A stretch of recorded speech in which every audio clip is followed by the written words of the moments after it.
One bright morning, a truck driver, Alex, and his assistant, Joe, was traveling on a dusty, narrow road in northern Africa. The vehicle was carrying a load of maize for the famine-stricken residents of a town. All of a sudden, vultures were seen circling over them. Minutes earlier, they were in high spirits. They would be rewarded handsomely after they had completed their task. Their mission had to be fulfilled at all costs. They never expected their joy to be short-lived. At this juncture, Alex sensed something amiss. It was a bad omen. He lamented, there must be corpses or carcasses ahead of them. A tribal war where hundreds were slaughtered? A massacre of wild animals to reduce their numbers.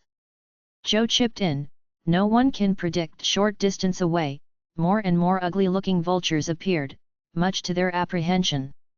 The smell of death seemed to be close. They shook their heads sadly and wanted to investigate.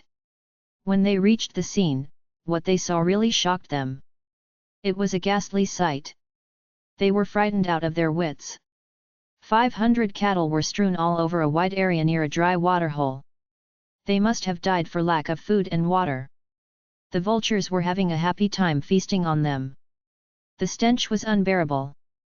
They sped off and dared not look back. Never in their lives had they ever seen such a great number of wild animals lying dead over a wide area. 2 hours later, they reached the outskirts of the mining town. Peering through the windscreen, Alex saw no sign of life. There was an eerie silence. It was formerly a bustling town with a population of 10,000. They sped off without any further delay. When they reached the town, they saw nothing but corpses everywhere. All the inhabitants lay sprawling on the dusty ground. They showed no sign of life. Alex and Joe burst into tears on seeing such a horrifying sight.